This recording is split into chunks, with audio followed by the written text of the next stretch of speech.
Praise the lord. Yeshu सहाय। आज का विषय हमारा होठों का फल। होठों का फल इब्रानी 13 का 14 से आगे यदि हम देखें वहां हमें मिलता है, यीशु के द्वारा स्तुति रूपी बलिदान परमेश्वर को सर्वदा चढ़ाना, अर्थात उन होठों का फल जो उसके नाम का अंगीकार करते हैं। मैं फिर से पढ़ूंगी। यीशु के द्वारा स्तुति रूपी बलिदान परमेश्वर को सर्वदा चढ़ाना, अर्थात उन होठों का फल जो उसके नाम का अंगीकार करते हैं। मेरे प्रियो, यदि हम प्रभु यीशु के नाम का अंगीकार करते हैं, हम प्रभु यीशु के नाम का अंगीकार करते हैं, तो हमें अपने होठों का फल अर्थात परमेश्वर को एक स्तुति रूपी बलिदान हमें अवश्य है कि हमें परमेश्वर के समक्ष चढ़ानी चाहिए। यदि हम कुलुस्सी की पत्री देखें तो वहां पे 3 का 16 में लिखता है, होठों का फल का अर्थ हमें और अच्छी तरह से हमें समझ में आएगा और यहां हम और अच्छी तरह से समझ सकते हैं। यहां आखिरी लाइन में क्या लिखता है, 16वें पद के आखिरी लाइन में क्या लिखता है, अपने हृदयों में धन्यवाद के साथ परमेश्वर के लिए भजन और स्तुति गान और आत्मिक गीत गाओ। ये पौलुस का आदेश है जो परमेश्वर की ओर से उसे मिला है और वो आज हमसे और आपसे यही कहना चाहता है कि अपने होठों का फल क्या क्या है।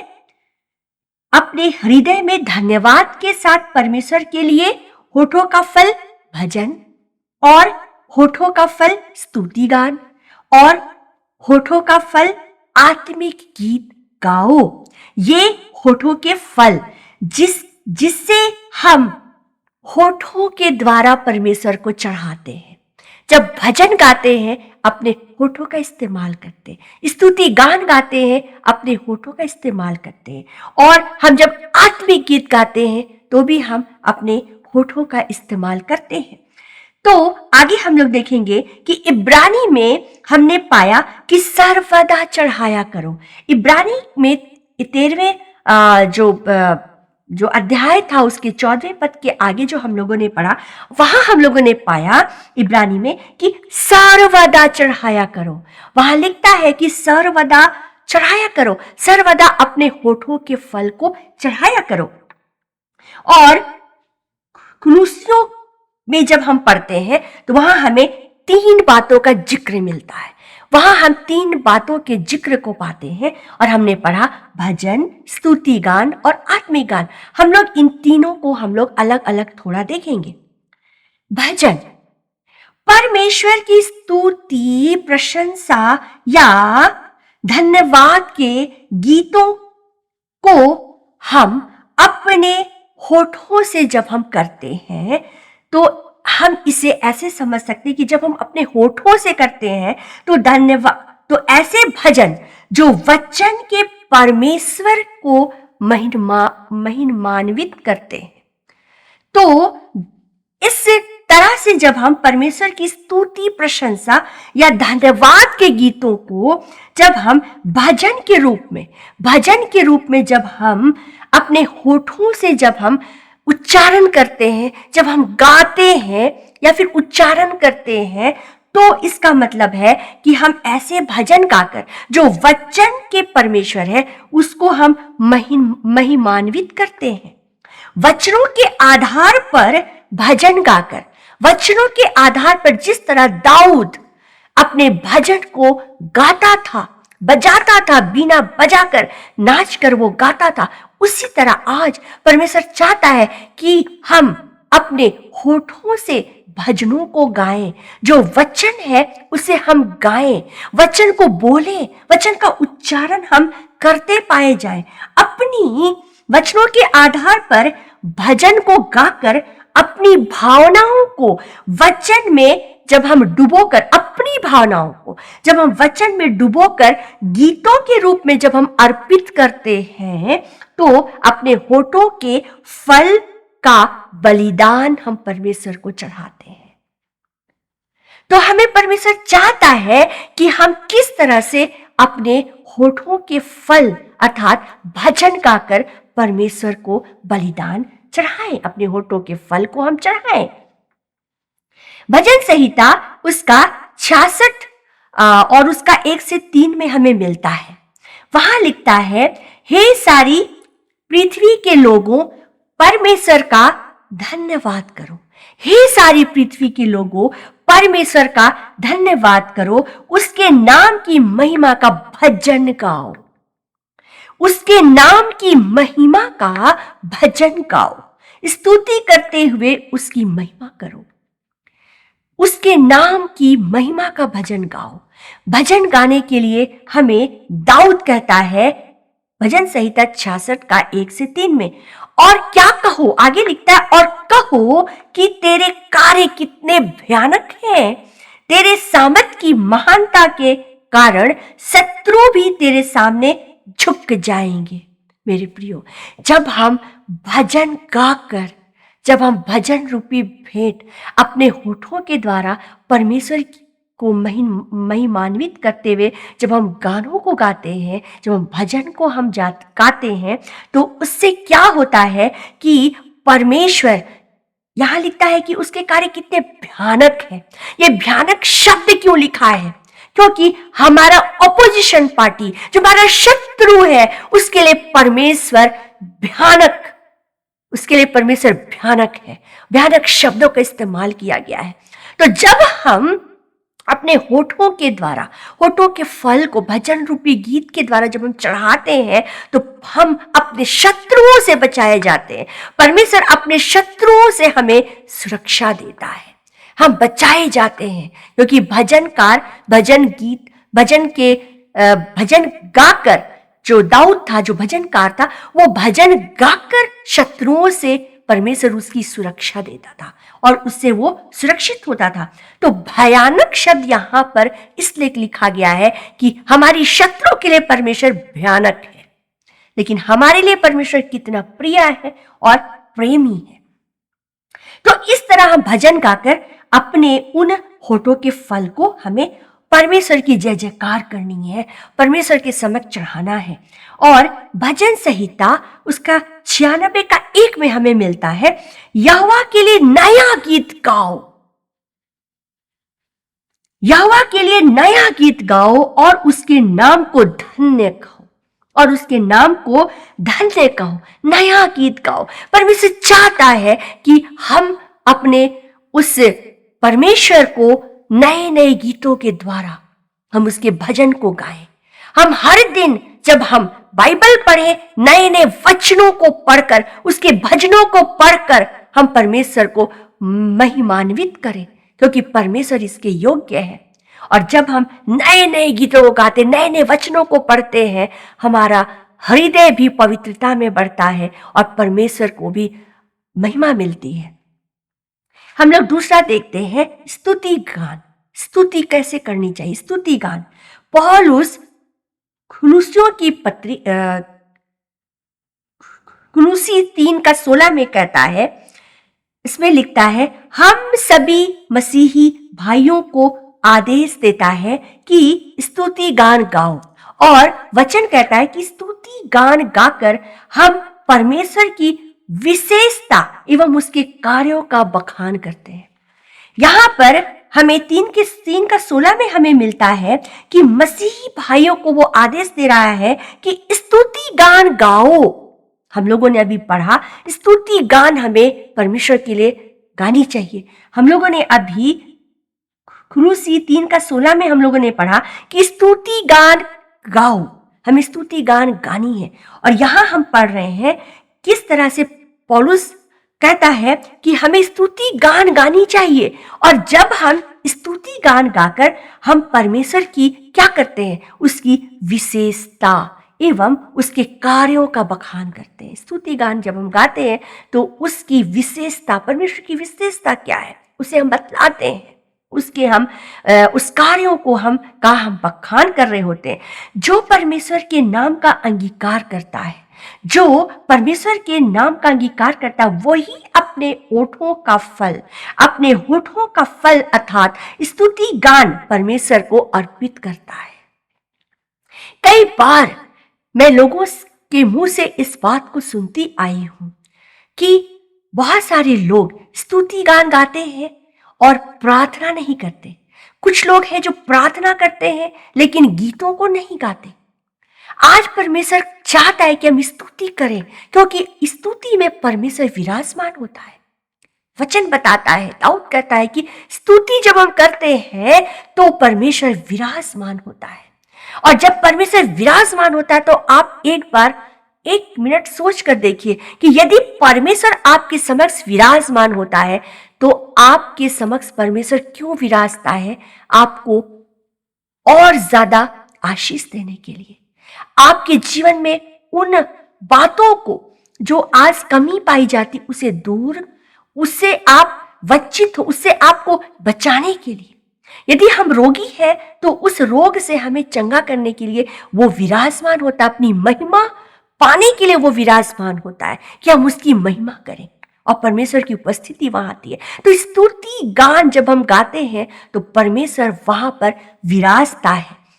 और इस तरह हम एक दो पद हम देखेंगे कि जब हम स्तुति करते हैं तो वचनों के आधार पर हमें किस तरह परमेश्वर की स्तुति करनी चाहिए। वचनों के आधार पर यूहन्ना 1:3 में लिखता है, सब कुछ उसके द्वारा उत्पन्न हुआ और जो कुछ उत्पन्न हुआ है उसमें से कुछ भी उसके बिना उत्पन्न नहीं हुआ। आप यदि इस पद को परमेश्वर के लिए स्तुति गान के रूप में यदि आप परमेश्वर की महिमा करते हैं तो कितनी भली बात है कि हम परमेश्वर को ये कह पाते हैं कि सब कुछ परमेश्वर आपके द्वारा उत्पन्न हुआ है और जो कुछ उत्पन्न हुआ है उसमें से कुछ भी आपके बिना नहीं, क्योंकि परमेश्वर हमारे जीवन की उन तमाम बातों को जानता है, हमारी हर परिस्थिति को जानता है। और जो कुछ उत्पन्न हुआ है वो परमेश्वर के बिना नहीं हुआ, परमेश्वर की इच्छा से हुआ। जो कुछ आज यहाँ हो रहा है संसार में सब कुछ परमेश्वर की इच्छा के अनुसार। और एक पद देखेंगे हम लोग, एक रेफरेंस देखेंगे हम लोग, यूहन्ना 1:10। उसमें क्या लिखता है, वह जगत में था और जगत उसके द्वारा उत्पन्न हुआ और जगत ने उसे ना पहचाना, अर्थात हम उसकी स्तुति एवं बड़ाई करें कि आज प्रभु की इस बुलाहट में हम पाए जाते हैं और उसके अनुग्रह के कारण, जो उसकी अनुग्रह हम पर हुई है, हमने उसे पहचाना है कि वही एक है जो इस संसार की जगत की ज्योति है। और वो कौन है? प्रभु यीशु ही है। ऐसा कहकर हम उसकी स्तुति करें, ऐसा कहकर हम प्रभु की महिमा करें, उसकी स्तुति करें।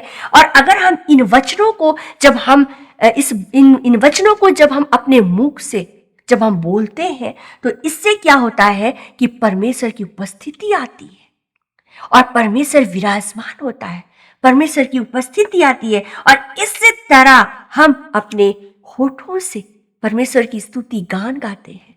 और ये वचन का उच्चारण करना एक स्तुति गान की तरह है कि हम किस तरह अपने हृदय से परमेश्वर को, उस वचन को हम परमेश्वर के समक्ष रख रहे हैं।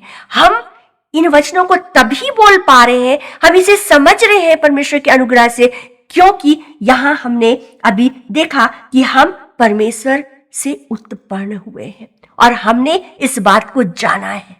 और हम इस बात को, हम स्तुति करते हुए हम इस बात को जान पा रहे हैं कि सचमुच परमेश्वर की महिमा करना हम उसे पहचान पा रहे हैं। और आगे रोमी 5:9 में जो लिखता है हम उसे देखते हैं, उसके लहू के द्वारा हम धर्मी ठहराए जाकर परमेश्वर के प्रकोप से बचाए जाते हैं। हम इस बात की स्तुति करें, हम इस बात की महिमा करें, हम परमेश्वर को स्तुति गान इस तरह से चढ़ाएं, इन वचनों को कहकर हम बोले, बारंबार बोले कि उसके लहू के द्वारा हम धर्मी ठहरते हैं। जिस तरह से हम गीतों को गाते हैं तो हम बारंबार गीतों को रिपीट करते हैं, शब्दों को रिपीट करते हैं, उसी तरह हम इन वचनों को भी रिपीट करें, बारंबार बोलें कि उसके लहू के द्वारा हम धर्मी ठहराए जाकर परमेश्वर के प्रकोप से बचाए जाते हैं। ये एक तरह से घोषणा है जो हम स्तुति गान के रूप में हम गा रहे हैं। तो इस तरह परमेश्वर चाहता है, इफिसी 3:18 में हमें मिलता है, उसकी स्तुति महिमा करे कि उसी के द्वारा अर्थात प्रभु यीशु के द्वारा हम दोनों की एक ही आत्मा में पिता के पास हमारी पहुंच होती है।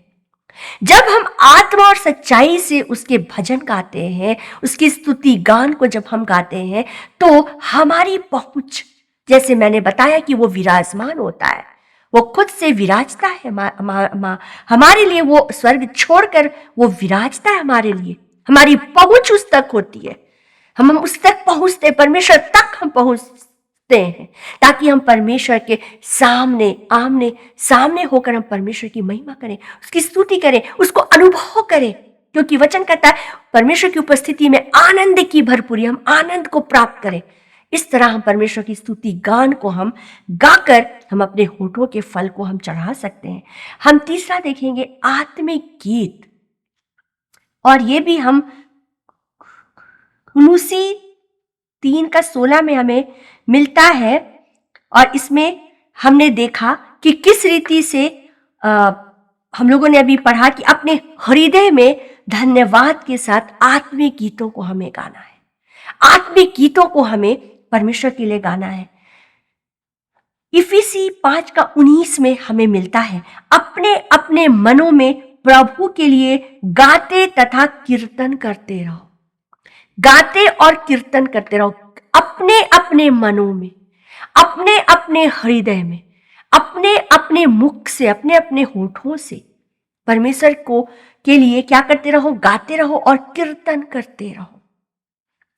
परमेश्वर को आत्मिक गीत इस तरह से हम लोग अपने होठों के द्वारा समर्पित कर सकते हैं। परमेश्वर चाहता है कि हमें निरंतर अपने होठों का फल अर्थात आत्मिक गीतों को गाया जाना चाहिए। हम जितना हो सके हम परमेश्वर के लिए आत्मिक गीतों को ही हमें गाने की आवश्यकता है। इस संसार में बहुत सारे गीत हैं, बहुत सारे गीत हैं, लेकिन आज प्रभु क्या चाहता है, आज पौलुस क्या बताना चाहता है कि अपने अपने हृदय में प्रभु के लिए गाते और कीर्तन करते रहो। तो परमेश्वर के लिए ही हमें निरंतर अपने होठों से परमेश्वर के आत्मिक गीतों को, जो आत्मा से भर जाता है, जो आत्मा से भरा होता है, जो हमारे आत्मा को भर देता है, उन्हीं गीतों को हमें गाने की जरूरत है। जब भी हम आत्मिक गीतों को अपने हृदय में, अपने मनों में जब हम गाते हैं, तो हम खुद को परमेश्वर के करीब पाते हैं। आप ऐसा करके मेरे प्रियो, आप इस बात को देख सकते हैं। जब भी आप आत्मिक गीतों को गाते हैं, हमें परमेश्वर बहुत नजदीक लगने लगता है, हम परमेश्वर के बहुत करीब आने लगते हैं, और ऐसा करने से हमारी आत्मा को शांति मिलती है। और ऐसा जब भी हम आत्मिक गीतों को गाते हैं, हमारे हृदय को शांति मिलती है। आत्मिक गीतों को गाने के कई फायदे हैं, कई फायदे हैं, और आप ऐसा करके अपने जीवन में अनुभव कर सकते हैं कि परमेश्वर के गीतों को किस तरह हम गाकर परमेश्वर की महिमा में हम आगे बढ़ सकते हैं। हमें वचन के आधार पर आत्मिक गीतों को गाना चाहिए। वचन के आधार पर हम लोगों को आत्मिक गीतों को गाना चाहिए, ताकि वचन की आशीष हमें मिलती रहे, और हमारा जो हमारा प्रतिफल है, वो दोगुना प्रतिफल हमें प्राप्त होने पाए। तो हम अपने होठों के फलों को भजन गाकर, स्तुति गान के रूप में और आत्मिक गीत गाकर, जैसे भजनकार दाऊद ने हमें बतलाया, उसी तरह हम इन गीतों को हम परमेश्वर के वचनों को हम भजन के रूप में, स्तुति गान के रूप में और आत्मिक गीत के रूप में हम गाकर परमेश्वर को महिमान्वित हम करें, ताकि यही हमारा होठों का फल है, जिसके द्वारा हम लोग उसे परमेश्वर को महिमा दे सकते हैं। तो जब हमारा होठों का फल अर्थात जब अपने होठों से हम परमेश्वर की महिमा कर रहे होते हैं, तो हमारा शरीर चंगाई और परमेश्वर के लिए ग्रहण योग्य और ज्यादा परमेश्वर के लिए शुद्धता, पवित्रता में बढ़ता चला जाएगा। और ये परमेश्वर ऐसा ही चाहता है कि जब भी हम उसकी स्तुति गान करते हैं तो उसके जो शब्द हैं वो शब्द हमें चंगाई के रूप में मिलते हैं, हमें आशीष के रूप में मिलते हैं, हमें बहुत तरह के हमें इससे फायदे मिलते हैं। प्रभु का धन्यवाद हो, इस वचन के द्वारा परमेश्वर आप सबको आशीष दे। Praise the Lord.